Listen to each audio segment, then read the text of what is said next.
Bengaluru city IT ఉద్యోగులకు, బిలీనియర్లకు care of address. ఇక్కడి luxury life స్టైల్‌ని చూసి ఎవరైనా ఇక్కడ బతకాలి అని కోరుకుంటారు. కానీ ఆ లగ్జరీ వెనక ఎంత భయంకరమైన కుట్రలు, చీకటి కోణాలు ఉంటాయో బయట ప్రపంచానికి తెలియదు. అప్పుడు సమయం అర్ధరాత్రి 2 గంటలవుతుంది.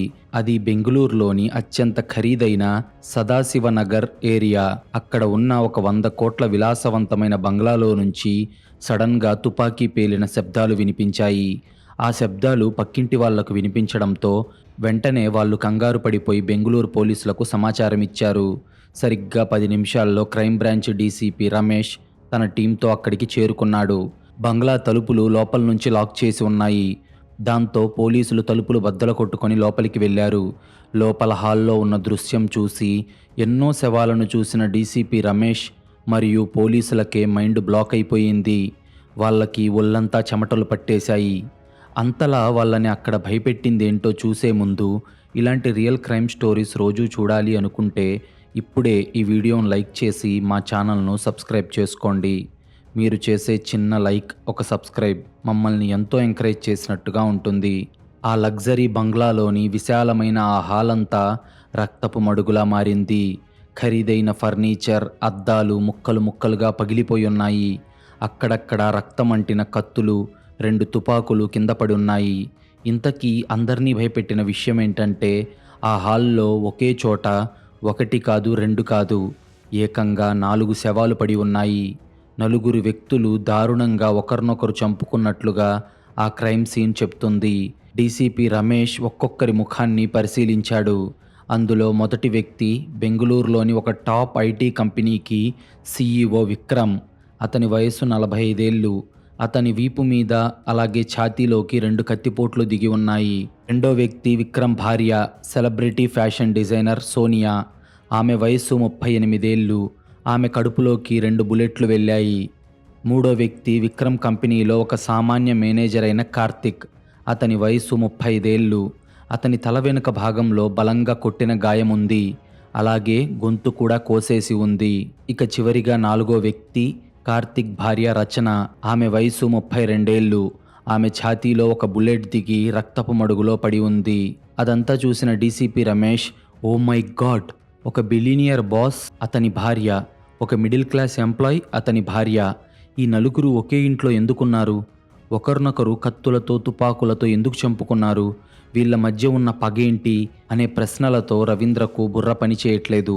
సరిగ్గా అప్పుడే ఆ 4 శవాల్లో ఒక శవం చెయ్యి కదిలింది. అవును, కార్తిక్ భార్య రచన ఇంకా చనిపోలేదు.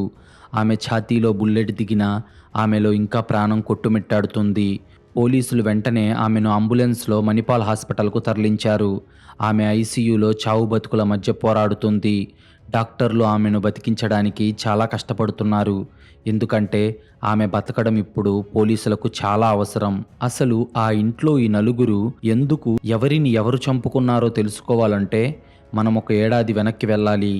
కార్తీక్ రచనలది ఒక మిడిల్ క్లాస్ లైఫ్. ఒకరి మీద ఒకరు చాలా ప్రేమ చూపించుకునేవాళ్ళు. ఒక్క మాటలో చెప్పాలంటే వాళ్ళు భార్యాభర్తలు అనే కంటే బెస్ట్ ఫ్రెండ్స్ అని చెప్పచ్చు. కార్తీక్ విక్రమ్ కంపెనీలో ఒక మామూలు మేనేజర్. జీతం కూడా అంతంత మాత్రమే. కానీ ఆ భార్యాభర్తలకు జీవితంలో ఏవేవో సాధించాలన్న అత్యాశ ఉండేది. ముఖ్యంగా రచనకు లగ్జరీ అంటే ప్రాణం. కోట్లు ఖర్చు పెట్టాలి, బ్రాండెడ్ బట్టలు వేసుకోవాలి, పెద్ద పెద్ద కార్లలో తిరగాలి అనే కోరికలతో ఎప్పుడూ పగటి కలలు కంటూ ఉండేది. కార్తీక్ ఇచ్చే జీతం ఆమెకు అస్సలు సరిపోయేది కాదు. దాంతో ఇద్దరూ ఇష్టం లేకుండానే ఆ చాలీచాలని బతుకు బతికేవారు. కార్తిక్ బాస్ అయిన విక్రమ్ 100 కోట్లకు అధిపతి. కానీ విక్రమ్ ఎప్పుడూ తన బిజినెస్ పనుల్లో బిజీగా ఉండి తన అందమైన భార్య అయిన సోనియాను పట్టించుకునేవాడు కాదు. సోనియా దగ్గర కావాల్సినంత డబ్బుంది, అందం కూడా ఉంది. కానీ భర్త ప్రేమ లేదు. ఒంటరితనంతో ఆమె బాధపడుతూ ఉండేది. ఆమె వయసు, అందం వేస్ట్ అయిపోతుంది అని ఎప్పుడూ అసంతృప్తిగా ఉండేది. అయితే ఒకరోజు కంపెనీ యాన్యువల్ పార్టీలో సోనియా ఒంటరిగా వైన్ తాగుతూ ఉండటం రచన గమనించింది. అప్పుడే రచనకి బుర్రలో ఒక భయంకరమైన, నీచమైన ప్లాన్ మొదలయ్యింది. ఆ రాత్రి ఇంటికి వచ్చాక తన భర్త కార్తిక్తో, కార్తిక్, నీ బాస్ భార్య సోనియా చాలా అందంగా ఉంటుంది కదా అని అడగ్గా, హా రచన, కానీ ఎందుకో ఎప్పుడు ఏదో కోల్పోయిన దానిలా ఉంటుంది అన్నాడు కార్తిక్. అప్పుడు రచన, కార్తిక్, నువ్వు కోప్పడినంటే నీకు ఒక ప్లాన్ చెప్తా, అది గనక వర్కౌట్ అయిందంటే మనం సెటిల్ అవ్వచ్చు అనింది. దానికి కార్తిక్ అనుమానంగా మొహం పెట్టి, ఏంటది చెప్పు అని అడగ్గా, కార్తిక్, మీ బాస్ భార్య ఎందుకో ఒంటరిగా ఉంది అనిపిస్తుంది. ఆమెను చూశాక నాకు అర్థమైంది ఏంటంటే, మీ బాస్ డబ్బు పిచ్చితో అతని భార్యను పట్టించుకోవట్లేదు. నువ్వెలాగో కాస్త స్మార్ట్గా ఉంటావు. ఎలాగైనా ఆమెను నీ మాయలో పడేసి ఆమెని నీ ముగ్గులోకి దించు. ఆమెకు నీ మీద పిచ్చి ప్రేమ పుట్టేలా చెయ్యి. ఆ తర్వాత ఆమె దగ్గర ఉన్న 100 కోట్లతో మనం కూడా ఎంజాయ్ చేయొచ్చు. ఆమె గనక నిన్ను గుడ్డిగా నమ్మితే మనం ఆ డబ్బుతో లైఫ్ టైం రాయల్గా సెటిల్ అయిపోవచ్చు అనింది. తన భార్య నోటి నుండి ఆ మాట విన్న కార్తిక్కు మైండ్ బ్లాక్ అయిపోయింది. ఏంటి రచన నువ్వు మాట్లాడేది? డబ్బుల కోసం నీతో కాకుండా ఇంకొక ఆడదంతో నేను పనుకోవాలా? ఛీ, నా వల్ల కాదు అని ఆవేశంగా అనగా, అబ్బా కార్తిక్, ఇలా శుద్ధపూస మాటలు మాట్లాడకు. జీవితాంతం ఈ దరిద్రంలో నేను బతకలేను. అయినా నాకు లేని ప్రాబ్లం నీకేంటి? ప్లీజ్ కార్తిక్, ఒప్పుకో, మన జీవితం మారిపోతుంది అని బ్రతిమిలాడటం మొదలుపెట్టింది రచన. భార్య స్వయంగా మరో మహిళతో సంబంధం పెట్టుకోమని భర్తను ఎంకరేజ్ చేయడం ఎంత దారుణమో కదా. కార్తిక్కు మొదట భయమేసిన డబ్బు మీద ఆశతో తన భార్య బలవంతం చేయడంతో ఆ ప్లాన్కు ఒప్పుకున్నాడు. ప్లాన్ ప్రకారం కార్తిక్ చాలా తెలివిగా సోనియాకు దగ్గరయ్యాడు. ఆమె బాధలు విన్నాడు. ఆమెకు ఎమోషనల్ సపోర్ట్గా మారాడు. మొగుడి ప్రేమకు దూరమై ఒంటరిగా ఉంటున్న సోనియా కార్తిక్ ప్రేమ చూసి ఈజీగా టెంప్ట్ అయిపోయింది. ఆమె కార్తిక్ స్థాయి చూడలేదు. అతను తన మీద చూపిస్తున్న ప్రేమను మాత్రమే చూసింది. అలా కొన్నాళ్లకే కార్తిక్ సోనియాల మధ్య శారీరక సంబంధం మొదలయ్యింది. ఆ అవసరాలు ఈ అవసరాలు అంటూ కార్తిక్ అడిగిన వెంటనే సోనియా లక్షల్లో డబ్బులు, ఖరీదైన గిఫ్ట్లు ఇచ్చేది. ఆ డబ్బు తీసుకొని కార్తిక్ తన భార్య రచనతో కలిసి ఫారిన్ ట్రిప్స్కి వెళ్తూ జీవితాన్ని లగ్జరీగా ఎంజాయ్ చేస్తున్నాడు. అలా కార్తిక్ రచనల జీవితాలు సంతోషంగా గడిచిపోతున్నాయి. వాళ్ళ ప్లాన్ సూపర్గా వర్కౌట్ అయ్యింది అని, ఆ ముసలిదాన్ని వాడుకొని ఇంకో 10 కోట్లు లాగేద్దామని ఆ భార్యాభర్తలిద్దరూ సంతోషంగా నవ్వుకునేవాళ్ళు. కానీ వాళ్ళకప్పుడు తెలీదు, వాళ్ళు వెలిగించింది ఒక చిన్న అగ్గిపుల్ల కాదు, వాళ్ళ జీవితాలనే కాల్చేసే ఒక అగ్ని పర్వతాన్ని అని. కాలం గడుస్తున్న కొద్దీ ఒక విచిత్రమైన మార్పు జరిగింది. కార్తిక్ సోనియాను నిజంగానే ప్రాణంగా ప్రేమించడం మొదలుపెట్టాడు. ఆమె అమాయకత్వం, ఆమె ఇచ్చే స్వచ్ఛమైన ప్రేమ కార్తిక్ను కట్టిపడేశాయి. ఒక డ్రామాలాగా మొదలుపెట్టిన కార్తిక్ నిజంగానే సోనియాతో పీకల్లోతు ప్రేమలో పడిపోయాడు. తన భార్య రచన ఒక డబ్బు పిశాచి అని, సోనియాలో ఉన్న నిజమైన ప్రేమ తన భార్యలో లేదని కార్తిక్కు అర్థమైంది. ఒకరోజు ఒక 5 స్టార్ హోటల్లో కార్తిక్ సోనియాతో ఉన్నప్పుడు, సోనియా, నేను ఆ రచనతో ఇక బతకలేను. నీ భర్త విక్రమ్కు విడాకులిచ్చేయి, మనం పెళ్లి చేసుకొని ప్యారిస్కి వెళ్ళిపోదాం అని అనగా, సోనియా ఏడుస్తూ, కార్తిక్, నా భర్త విక్రమ్ ఒక సైకో. నేను విడాకులు అడిగితే నన్ను చంపేస్తాడు, నీ ఉద్యోగం కూడా పీకేస్తాడు. వాడికి తెలియకుండానే మనం పారిపోవాలి అనింది. అలా రోజులు గడుస్తున్నాయి. అలా కొన్ని రోజుల తర్వాత ఒకరోజు ఏదో మాటామాటా పెరిగి కార్తిక్ తన భార్య రచనతో నాకు విడాకులు కావాలి అని అడిగాడు. అది విన్న రచనకు మైండ్ బ్లాక్ అయ్యింది. తను డబ్బు కోసం పంపితే వీడు ఆ బాస్ పెళ్ళాన్ని నిజంగానే ప్రేమించాడా అని ఆమె రక్తం మరిగిపోయింది. దాంతో, నేను నీకు విడాకులు ఇవ్వను, నువ్వు ఆమెతో పారిపోవడానికి నేను ఒప్పుకోను. ఆమె దగ్గర నుంచి డబ్బులు దోచుకొని నువ్వు నాకు ఇవ్వాలి, అంతే. ఇక దీంట్లో ఏ మార్పు ఉండదు.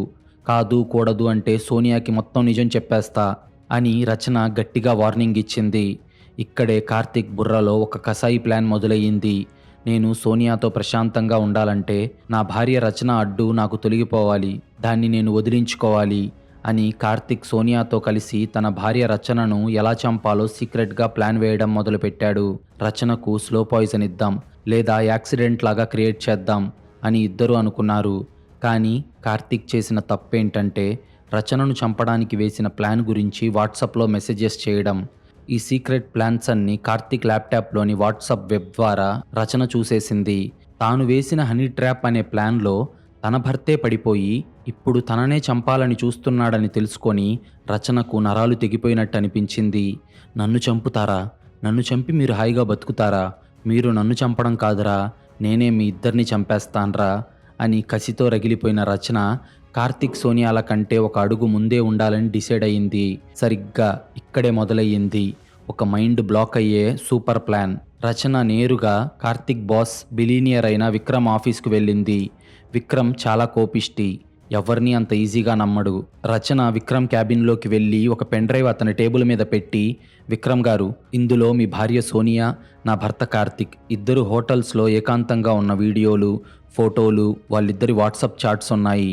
వాళ్ళిద్దరికి ఎఫ్ఐఆర్ ఉంది అని ఒక పెద్ద బాంబు పేల్చింది. మొదట రచన మాటలు నమ్మని విక్రమ్ ఆ తర్వాత ఆమె ఇచ్చిన పెన్ డ్రైవ్లో ఉన్న వీడియోలు, ఆధారాలు చూసి షాక్ అయ్యాడు. వణుకుతూ కోపంతో ఊగిపోయాడు. నా కంపెనీలో పనిచేసే ఒక పనికిమాలిన మేనేజర్ నా భార్యతోనే పడుకున్నాడా? వాడిని ముక్కలు ముక్కలుగా నరికేస్తాను అని గట్టిగా అరిచాడు. అప్పుడు రచన నవ్వుతూ, వాళ్ళని చంపడం పెద్ద కష్టం కాదు విక్రమ్ గారు, కానీ పోలీసులకు దొరకకుండా చంపాలి. వాళ్ళిద్దరూ కలిసి నన్ను చంపి ఆ తర్వాత మీ ఆస్తి కొట్టేయాలని ప్లాన్ చేస్తున్నారు. మనం వాళ్ళకంటే ముందే వాళ్ళని లేపేయాలి అని చెప్పింది. విక్రమ్కు రచన ధైర్యం నచ్చింది. పగతో రగిలిపోతున్న ఆ ఇద్దరూ చేతులు కలిపారు. శత్రువుకి శత్రువు మిత్రుడంటారు కదా, అలా ఇద్దరూ కలిసి వాళ్ళిద్దరినీ చంపడానికి ఒక మాస్టర్ ప్లాన్ వేశారు. ఒక పక్క కార్తిక్, సోనియాలు రచనను ఎలా చంపాలో ప్లాన్ చేస్తుంటే, ఇంకో పక్క విక్రమ్, రచనలు కార్తిక్, సోనియాలను ఎలా లేపేయాలో ప్లాన్ చేస్తున్నారు. ఇప్పుడే ఈ కథలో 4 స్తంభాలాట మొదలయ్యింది. ఒకరి గోతులు ఒకరు తీసుకుంటున్నారు. ఇప్పుడు మళ్ళీ ఈ కథ ప్రస్తుతంలోకి వచ్చింది. సదాశివనగర్ బంగ్లాలో 3 చనిపోయారు. రచన ఒక్కతే మణిపాల్ హాస్పిటల్లో ప్రాణాలతో పోరాడుతుంది. సరిగ్గా 2 రోజుల తర్వాత డాక్టర్లు వచ్చి డీసీపీ రమేష్కు రచన స్పృహలోకి వచ్చిందని సమాచారం ఇచ్చారు. అలాగే, సార్, ఆమెకు స్పృహ వచ్చింది కానీ బుల్లెట్ లంగ్స్ని డ్యామేజ్ చేసింది. ఆమె బతకడం చాలా కష్టం. మహా అయితే ఒక అరగంట బతికుంటుంది. మీరేమైనా అడగాలంటే ఇప్పుడే అడగండి అని చెప్పి వెళ్ళిపోయారు. వెంటనే డీసీపీ రమేష్ ఐసీయూలోకి వెళ్ళాడు. తన ఫోన్లో రికార్డింగ్ ఆన్ చేశాడు. రచన ఆక్సిజన్ మాస్కుతో చాలా కష్టంగా ఊపిరి పీల్చుకుంటుంది. అప్పుడు రమేష్, రచన, అసలు ఆ రాత్రి బంగ్లాలో ఏం జరిగింది? మీ నలుగురు ఒకరినొకరు ఎందుకు చంపుకోవాలని చూశారు? నిజం చెప్పమ్మా అని అడగ్గా రచన కళ్ళల్లో నుంచి కన్నీళ్లు కారుతున్నాయి. వణుకుతున్న గొంతుతో నెమ్మదిగా, సార్, నేను విక్రమ్ కలిసి కార్తిక్, సోనియాలను చంపాలనుకున్నాం. ఎందుకంటే వాళ్ళిద్దరూ నన్ను చంపాలనుకున్నారు కాబట్టి. ఆ రాత్రి విక్రమ్ తన భార్య సోనియాకు ఫోన్ చేసి, మన సదాశివనగర్ గెస్ట్ హౌస్లో ఒక ఇంపార్టెంట్ మీటింగ్ ఉంది, నువ్వు కూడా రా అని చెప్పి అక్కడికి పిలిపించాడు. తనతో పాటు నన్ను కూడా తీసుకెళ్లాడు. కానీ ఆ కార్తిక్ గాడికి మేం వేసిన ప్లాన్ ముందే తెలిసిపోయింది సార్. సోనియాకేమో నేను విక్రమ్తో మాట్లాడుతున్న ఫోటోలు దొరికాయి. దాంతో వాళ్ళిద్దరూ తుపాకులతో, కత్తులతో ఆ బంగ్లాలోకి వచ్చారు. రాత్రి సరిగ్గా 1 గంటకు మేము నలుగురం ఆ బంగ్లాలో ఎదురెదురు పడ్డాం సార్. ఎవరూ ఏం మాట్లాడుకోలేదు. మా నలుగురి కళ్ళల్లో పగ, ద్రోహం అనే ఎమోషన్స్ మాత్రమే ఉన్నాయి. విక్రమ్ తన గన్ తీసి కార్తిక్ని కాల్చబోయాడు. కానీ సోనియా వెనక నుంచి కత్తితో విక్రమ్ వీపులో, గుండెల్లో దారుణంగా పొడిచేసింది. అప్పుడు విక్రమ్ కింద పడిపోతూ తన గన్తో సోనియాను కాల్చేశాడు. ఇద్దరూ అక్కడికక్కడే రక్తపు మడుగులో పడిపోయారు సార్. నేను భయంతో పారిపోతుంటే కార్తిక్ నన్ను పట్టుకున్నాడు. నా ప్రేమకు నువ్వే అడ్డు అని నా జుట్టు పట్టుకొని నా గొంతు కోయడానికి కత్తి తీసుకున్నాడు. అప్పుడు నేను ప్రాణభయంతో టేబుల్ మీద ఉన్న ఒక ఇనుప విగ్రహం తీసుకొని కార్తిక్ తల వెనక బలంగా కొట్టాను.